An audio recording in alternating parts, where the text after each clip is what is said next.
Et aujourd'hui, on reçoit un homme qui a vécu l'impensable. En 2016, Laurent Chardard est attaqué par un requin à La Réunion. Il perd un bras puis une jambe. Aujourd'hui, il est médaillé paralympique en natation. Bonjour Laurent. Bonjour. Merci d'avoir accepté notre Bonjour. invitation. On est vraiment ravis de vous accueillir. On va revenir sur votre histoire. Vous êtes sur une vague à La Réunion et quelques secondes plus tard, votre vie bascule. Est-ce que vous pouvez nous raconter le moment précis où justement le requin vous attaque ? Ouais, voilà, pour remettre un peu les choses dans le contexte, à La Réunion, on a suivi une crise qui s'appelle la crise requin qui a commencé environ vers 2010. Et malheureusement, il y a eu beaucoup d'attaques de requins. Moi, je suis l'un des derniers, il y en a eu encore après moi. Mais c'est arrivé en 2016 sur la plage de Boucancanotte qui était protégée par des filets anti-requins.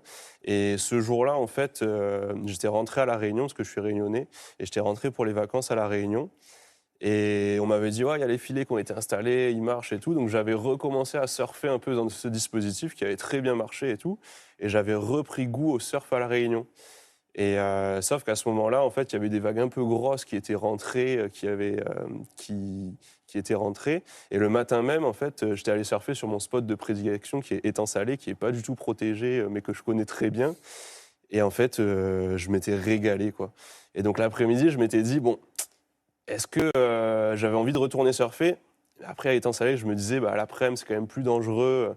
Dans le conscient collectif, on se dit, il y a potentiellement plus d'attaques de requins l'après-midi. Et donc, je m'étais dit, je vais aller sur un spot sécurisé.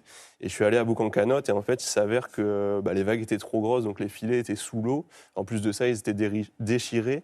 Le drapeau était rouge, mais nous, en tant que surfeurs, on ne regarde pas forcément les drapeaux parce qu'on regarde surtout les vagues. Donc, il y avait des belles vagues, je suis rentré à l'eau. Et malheureusement, je me suis attaqué au bras et à la jambe ce jour-là. Surtout que ça s'est fait en 2 temps, puisque vous faites d'abord attaquer le bras droit. Vous sentez que vous perdez votre bras à ce moment-là ? Ouais, exactement. En fait, je fais ma session de surf et au bout d'un moment, en fait, je prends une vague et il y a une zone en fait où on attend les vagues. On est avec le groupe de surfeurs. Pardon. Et une fois qu'on a fini notre vague, on se retrouve un peu excentré du groupe de surfeurs. Et à ce moment-là, en fait, j'arrive, je rame pour remonter au pic. Et en fait, je mets mon bras droit dans l'eau. Et là, il y a une espèce de masse qui me prend le bras. Moi, je n'ai pas forcément vu de requin pendant mon attaque parce que c'était très rapide. Et en fait, cette masse, elle me prend le bras et elle m'attire au fond de l'eau. Et là, c'est les réflexes qui prennent le dessus. Donc moi, par réflexe, je tape le requin. Et en fait, je remonte sur ma planche et je constate, entre guillemets, les dégâts. J'avais plus du tout de bras. Et j'avais la main qui était quasiment coupée en deux. J'avais le pouce qui pendait un petit peu, quoi. Donc à ce moment-là, je préviens les autres surfeurs qu'il y a un requin. Tout le monde sort de l'eau. Mais moi, c'est là où ça a été un peu compliqué, c'est que pile au moment où je me fais attaquer, en fait, j'avais pris la première vague de la série, et il y avait encore une grosse vague qui rentrait. Et là, j'avais 2 options, donc soit prendre cette vague et rentrer au bord, ou soit passer de l'autre côté et attendre les secours au large. Et en fait, j'avais peur qu'en prenant la vague qui arrivait, je me retrouve sans ma planche, sans mon bodyboard, et je ne savais pas si je pouvais à ce moment-là sortir de l'eau. Donc j'ai fait le choix d'aller au fond, et je n'aurais pas imaginé qu'il serait revenu pour la jambe, quoi. Parce que le requin est revenu. Et du coup, il est revenu une deuxième fois, et ça s'est passé un peu de la même manière que la première fois. En fait, il a attrapé la jambe, et il m'a entraîné au fond de l'eau. Sur la jambe, en fait, j'ai senti je ne sais pas si c'est vraiment ce qui s'est passé, mais j'ai senti le requin un peu tourner, et le genou comme un peu je dis un peu pour atténuer un peu le truc, mais comme un peu se casser. Et ça m'a fait bien mal pour le coup. Et encore une fois, j'ai tapé le requin avec l'autre jambe, et je suis sorti de l'eau, et là, heureusement, il y a les secours qui sont arrivés. Et quand vous sortez de l'eau, vous nous avez dit, ou quand on prépare cette émission, quand les maîtres nageurs nous sortent de l'eau, vous n'avez pas forcément envie de vivre à ce moment-là, parce que vous avez compris Ouais, l'étendue forcément, des dégâts. c'est un moment difficile que j'essaye de raconter un peu moins parce que c'est un côté négatif. Mais c'est sûr, quand on perd son bras droit, quand on perd sa jambe droite, moi, avant de me faire attaquer, je m'étais toujours dit, ouais, si je perds un bras, c'est compliqué. En fait, je me rends compte que ce qui est compliqué quand on perd un bras, une jambe, c'est plus le côté jambe. Le côté bras, c'est pas forcément entre guillemets compliqué parce qu'on peut adapter la vie facilement à un bras. Et à ce moment-là, la douleur, elle n'est pas tellement insupportable ? Si, enfin, supportable, si, parce que du coup, on est dans l'action, il y a l'adrénaline et tout. Mais en fait, si, ça fait mal pour le coup, pour la question, est-ce que ça fait mal ou pas. Mais si, on sent la douleur, mais en fait, vu qu'on est dans l'action, moi, je sais que je pensais à autre chose. Vraiment, c'était l'instinct qui prenait le dessus. Et on ne pense pas forcément à la douleur. Mais si, pour le coup, ça fait mal. On imagine. C'est ça, dans votre récit, ce qui me frappe, c'est l'instinct de survie que vous avez eu pendant l'attaque, d'avoir les réflexes, etc., alors qu'on imagine qu'on peut juste se laisser aller face à la douleur et à la peur, quoi. Ouais, après, ça, pour le coup, je ne saurais pas l'expliquer, mais ouais, c'est vraiment les réflexes qui prennent le dessus.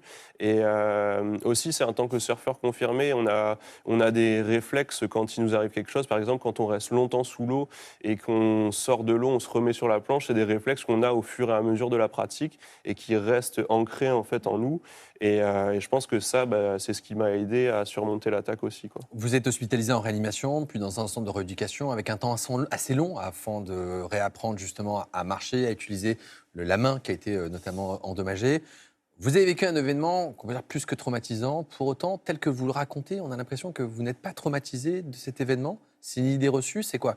C'est du déni, de la résilience, de la force mentale? Ouais, je sais pas, j'essaye toujours d'atténuer un peu les choses, mais non, voilà, ce qui m'est arrivé, c'est quelque chose de grave, mais j'ai essayé de rebondir assez vite. J'ai été aidé, hein, parce qu'il y avait, quand j'étais à l'hôpital, j'avais mes amis qui venaient, j'avais ma famille qui était là.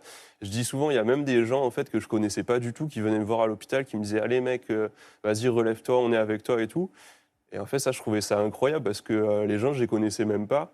Et ils étaient là, ils croyaient en moi et tout. Et ça, je trouvais ça fou. Du coup, ça donne de la force, quoi.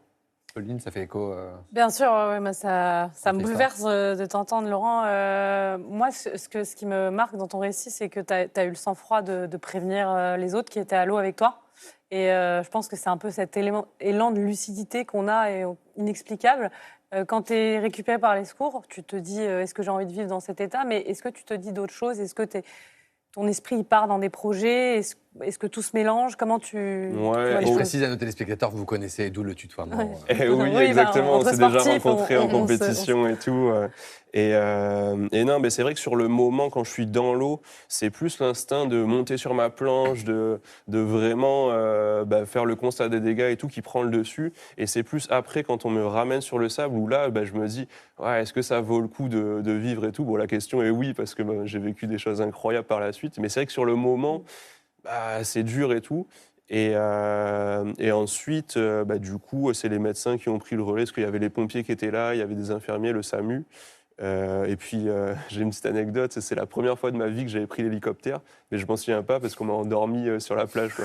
Donc ça, j'étais un peu dégoûté. Bon, je dis ça en rigolant, mais c'est pas drôle. Mais, Vous avez quand même un recul Ouais. assez phénoménal hein, sur votre situation. Et d'ailleurs, juste après ça, un an après votre accident, c'est très peu de temps, vous remettez au surf, au bodyboard, à la cano. Vous vous rendez compte que c'est un peu plus compliqué que prévu. Donc vous prenez du coup des cours de natation pour réapprendre à nager avec votre nouveau corps. Et puis vous participez aux Jeux paralympiques 2024 et vous revenez avec 2 médailles, bronze sur 50 mètres papillon et bronze sur le 100 mètres nage libre. On immense la fierté, vous représentez la France à ce moment-là. Ce moment, c'est quoi? C'est juste pour vous, c'est maladroit de dire une ce moment- revanche? Non, c'est une pour le coup, progression c'est pas du tout une revanche parce que avant Paris, il y avait eu Tokyo. Et Tokyo, c'était vraiment l'après-accident, le truc de faire du sport de haut niveau après un accident, c'était quand même incroyable. C'est une chance qui s'est ouverte à moi après mon accident.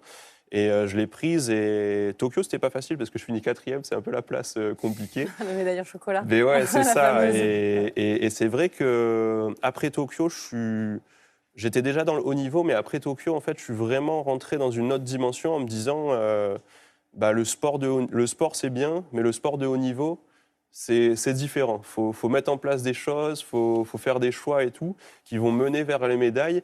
Et on n'est plus dans le sport amateur. Il faut garder un côté amateur sur le côté plaisir, sur le côté avoir envie d'y aller. Mais quand même, il faut garder ce côté professionnel Vous pour avez un mental atteindre quand ses même- objectifs, quoi. un mental hors du commun qui se travaille ou c'est votre nature qui est comme ça? Et moi, je dis beaucoup que, en fait, moi, ma force de mon accident, c'est que physiquement, j'ai changé, parce que forcément, j'ai perdu mon bras droit et ma jambe droite. Mais en fait, dans la tête, j'ai toujours été un peu comme ça, à vouloir tester beaucoup de choses, à être très curieux d'un peu tout. Et surtout, je me pose pas énormément de questions. Je suis quelqu'un qui a tendance à foncer. À Et foncer puis, vers Los Angeles aux Ouais, Jeux olympiques? totalement. Là, c'est parce qu'en fait, moi, je fais 4e à Tokyo, je fais 3e à Paris. Mais il faut savoir qu'avant ça, j'étais double champion du monde sur les 2 années précédentes. Donc Paris, je suis super content de mes résultats. Mais il y a ce petit côté à se dire est-ce que je peux aller chercher l'or? C'est tout le on va mal qu'on vous tenter souhaite, ça, ouais. Laurent. Vraiment. L'or pour les Jeux de Los Angeles. Merci d'avoir accepté notre invitation et d'avoir raconté votre témoignage avec tant de force mentale. Merci à Vraiment, vous. merci, ça forge le respect. Merci.